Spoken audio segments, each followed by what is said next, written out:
प्रातः काल से सायंकाल तक की हर व्यक्ति की अपनी एक दिनचर्या होनी चाहिए। ऐसा नहीं कि आज हम 4 बजे उठे, कल 7 बजे उठे, पर फिर मन को आप कंट्रोल नहीं कर पाएंगे।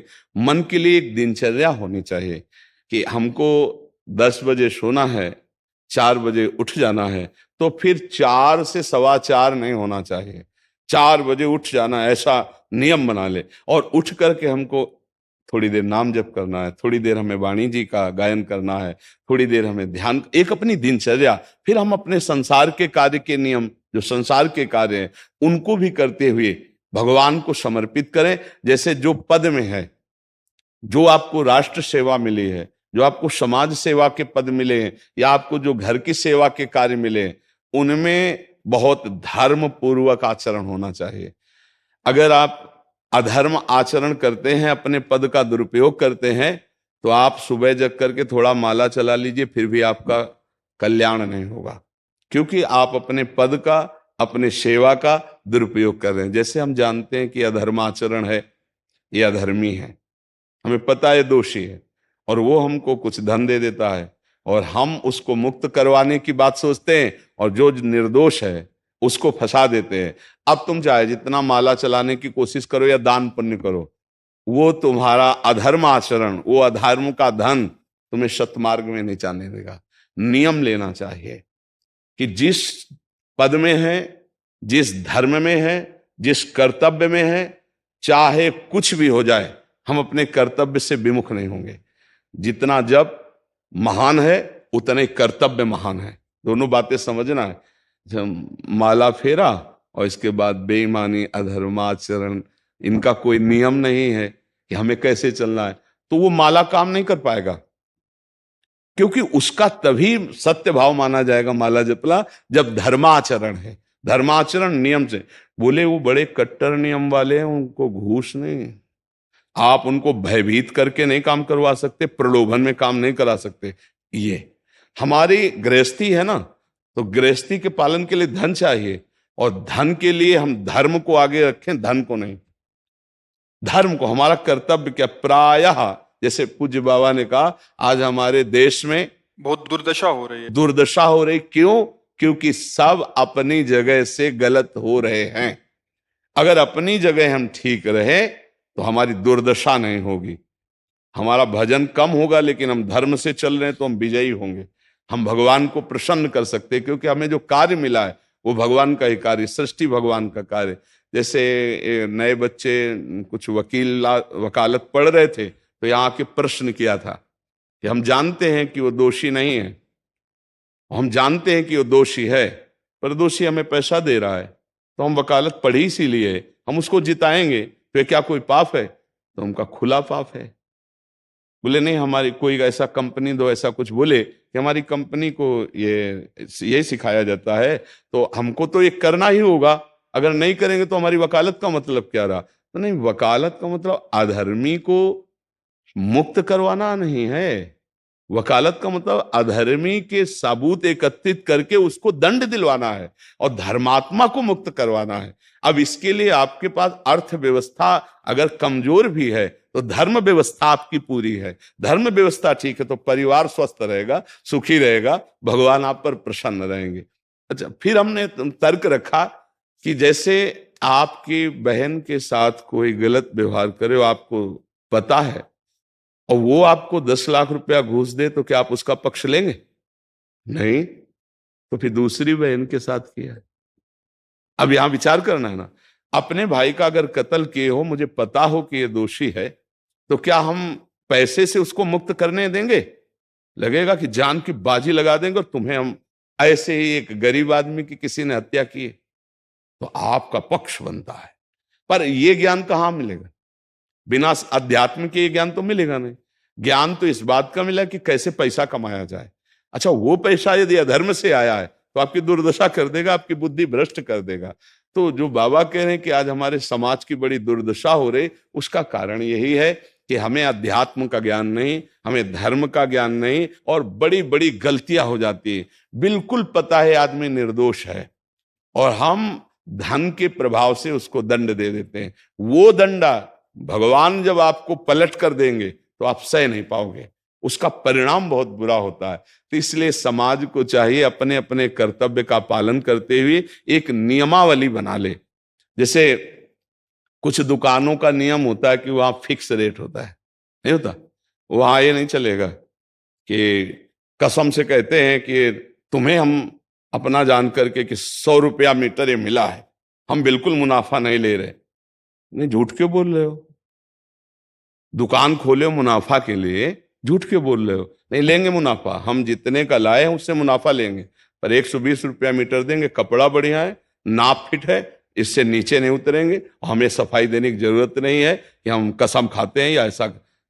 हम जानते हो ये बिजली है, दुकान है, नौकर लगे हैं, तो इसका मुनाफा लेने के लिए दुकान खोलें, कोई दान करने के लिए तो नहीं। तो सबको पता है मुनाफा लेगा, लेकिन एक फिक्स दाम, उसे 10-20 रुपया का मुनाफा लेकर के हम उसको बेच रहे हैं। लेकिन झूठ क्यों बोले? बोले झूठ के बिना धंधा नहीं चलता। नहीं, ऐसा नहीं है। अब असत्य बोलोगे तो उससे जो आपको मुनाफा मिलेगा वो आपकी बुद्धि भ्रष्ट करेगा, और सत्य है कि मुनाफा के लिए है वही चीज, और आप एक फिक्स रेट में दे रहे, बढ़िया है। अब अगर आप कोई मिलावट करके भोजन सामग्री दे रहे, आपको पता है, तो जो खाने वाले के हृदय में बैठे हुए भगवान है वो तुम्हारे जीवन में मिलावट कर देंगे, तुम्हारा जीवन महान दुखमय हो जाएगा। ये कहां समझा जाता है? एक आदमी सिंथेटिक दूध बना रहा है, उससे कहो ये अपने बच्चे को पिला, नहीं पिलाएगा। फिर ये दूसरे का बच्चा जब पिएगा तो उसकी हालत क्या होगी? दूसरे शरीर में जाएगा तो हालत क्या होगी? वो केवल धन की बुद्धि रख रहा है।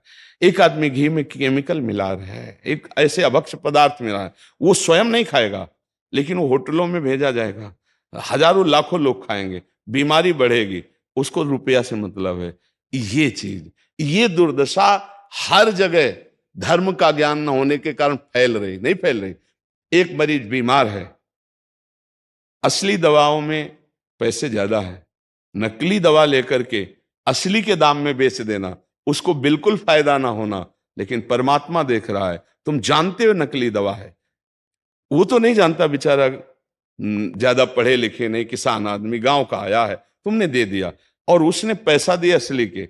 अब वो पैसा तुम्हारी बुद्धि भ्रष्ट करेगा, तुम्हारे परिवार में कलह पैदा करेगा और तुम्हारा पतन कर देगा।